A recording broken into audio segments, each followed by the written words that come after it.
राजा और साधु, अनमोल वचन, प्रेरक कहानी। राजा ने राज्य में सभी चार पैर वाले पशुओं पर प्रतिबंध लगा दिया। जो भी इनका प्रयोग करते पाया गया उसे भी मृत्यु दी जाएगी, ऐसी राजा ने घोषणा करवा दी। राजा विजयभान एक बड़े साम्राज्य का राजा था। राजा को बड़ी मन्नतों के बाद अपनी रानी से एक पुत्र की प्राप्ति हुई थी। राजा अपने राजकुमार से अत्यधिक प्रेम करते थे, उनकी हर जिद और इच्छा की पूर्ति करते थे। राजकुमार को घुड़सवारी में बड़ा आनंद आता था, लेकिन राजा को यह पता नहीं था कि उनके जीवन में ऐसा कुछ होने वाला है। उनका इकलौता 10 वर्षीय पुत्र, 10 साल का पुत्र घुड़सवारी करते वक्त अपने प्राण गंवा देगा। एक दिन प्रशिक्षक साथ घुड़सवारी करते वक्त एक दुर्घटना में उसके प्राण चले गए। ढलान पर फिसलन वाली जगह पर घोड़ा अपना संतुलन खो बैठा। उस पर बैठा नन्हा राजकुमार गिरकर एक पत्थर से टकरा गया, जिस कारण उसकी जीवन लीला समाप्त हो गई। राजा को इस घटना से गहरा आघात और क्रोध आया। राजा इस घड़ी में जैसे राजधर्म भूल गया। उसने उस घोड़े और उसके प्रशिक्षक को भी नहीं छोड़ा, दोनों को मृत्यु दंड दे दिया। राजा यहाँ तक भी नहीं रुका। उसके बाद राजा को सभी चार पैर वाले पशुओं से घृणा हो गई। उसने राज्य में सभी चार पैर वाले पशुओं पर प्रतिबंध लगा दिया। उसके राज्य में अब कोई भी बैल, गाय, घोड़ा, गधा इत्यादि कुछ भी नहीं रख सकते थे। जो भी उनका प्रयोग करते पाया गया उसे भी मृत्यु दंड दी जाएगी, ऐसी राजा ने घोषणा करवा दी थी। राजा अपनी एकलौती संतान के जाने से बहुत निराश था। उसने खुद को राजमहल में कैद कर लिया था। राज्य में प्रतिबंध के कारण प्रजा का बुरा हाल था। कई कोसों तक उन्हें अब घर चलकर जाना पड़ रहा था। खेती करने के लिए भी उन्हें बैल ना होने से बहुत असुविधा हो रही थी। दूध दही का अभाव हो गया। बैल गाड़ी, घोड़ा और गधा गाड़ी की जगह मनुष्य गाड़ी का प्रयोग हो रहा था। पशुओं के ना होने से कई की जीविका चली गई। आमदनी का साधन खत्म हो गया था। देखते ही देखते 9 माह बीत गए, लेकिन राजा उस संताप में था। राजा दुखी, कई निर्धन हो गए, भूख से कई जाने चली गए। राज्य की प्रजा चिंता में ही डूबी रहती, उन्हें कोई रास्ता नहीं दिखाई दे रहा था। तभी एक साधु सन्यासी उसी राज्य से गुजरे। राज्य में वो आए तो लोगों ने उनके आगे विनती की और इस समस्या से निकालने का अनुरोध किया। उन्हें लोगों की पीड़ा दिखाई दी। इसके पीछे प्रतिबंध का कारण भी पता चला। साधु ने राजा से मिलने का निर्णय किया। वो राजमहल गए और राजा से मिलने को कहा। राजा किसी से भेंट नहीं कर रहे थे, इसलिए राजा ने यह संदेश भिजवा दिया कि आप जाएं। राजा अभी दुखी है।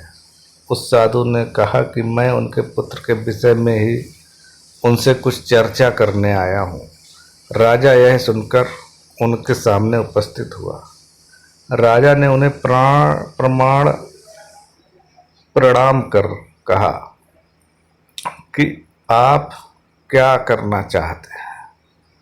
उन्होंने कहा कि हे राजन, आपने गलत ही पशुओं पर प्रतिबंध लगा दिया।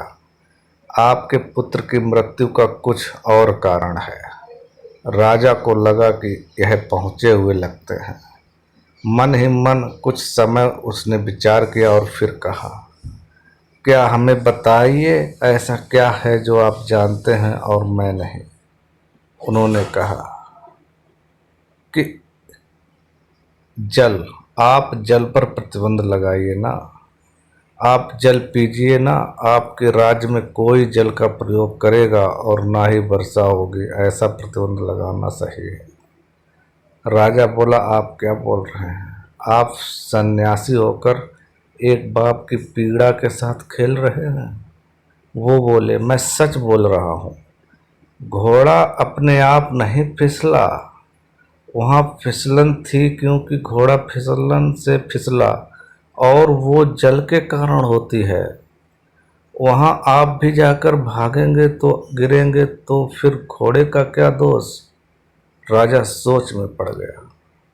वो फिर बोले कि तुमने उस घोड़े के और उसके प्रशिक्षित के प्राण ले लिए, पर तुमने अपने प्राण नहीं लिए, क्योंकि वो घोड़ा और उसके प्रशिक्षण करने वाले को तुम ही यहाँ लाए थे। वो अपने आप यहाँ नहीं आए। तो राजा बहुत गहरे में देखा जाए तो असली दोषी तो तुम, ना तुम उन्हें यहाँ लाते, ना तुम्हारा पुत्र प्राण गंवाता। वो बोले, राजा, तुम्हें सबसे पहले अपने आप को दंड देना था। क्या वर्षा पर प्रतिबंध लगा सकते हो? अगर इस घटना की जड़ में जाओगे तो कुछ और ही कारण तुम्हारे समझ जाएंगे। तुम राजा हो और राजा का पहला धर्म प्रजा पालन है। एक पिता की भांति तुम्हारी संतान का तुम्हें इतना दुख है, इस वजह से राज्य में कितने लोगों की मृत्यु हुई है तुम्हें पता है? नहीं, तुम राजा योग्य नहीं हो। जन्म और मरण तो प्रकृति का नियम है। तुम्हारे पुत्र के साथ हुआ वो दुर्घटना थी, लेकिन तुम जो कर रहे हो वो पाप है। राजा साधु के वचन सुनकर उनके आगे आगे फूट फूट कर रोया। साधु ने उसे सांत्वना दी और कहा, उठो, हम सब एक उस परमात्मा की व्यवस्था है, इसे उसी तरह रहने दो। परमात्मा ने तुम्हें अवसर दिया है प्रजा की सेवा का। पेड़ पर एक पत्ता भी हरा रहता है, फिर सूख कर गिर जाता है। हर छोटी बात हमें परमात्मा के नियम से अवगत कराती है। कोई समझना चाहे तो समझ सकता है।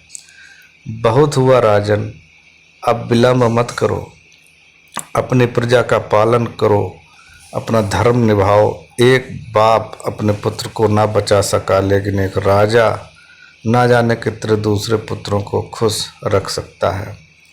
व्यक्ति को वो जहाँ परमात्मा का नाम लेकर प्रसन्न मन से अपना कर्म करते रहना ही उसका धर्म है। अपना धर्म निभाना है और उसके दिए इस अमूल्य जीवन को जीना है। राजा की आंखें खुल गईं। अपने इस कृत्य के कारण उसके राज्य में जो हानि हुई थी वो उसे पूरा करने में लग गया।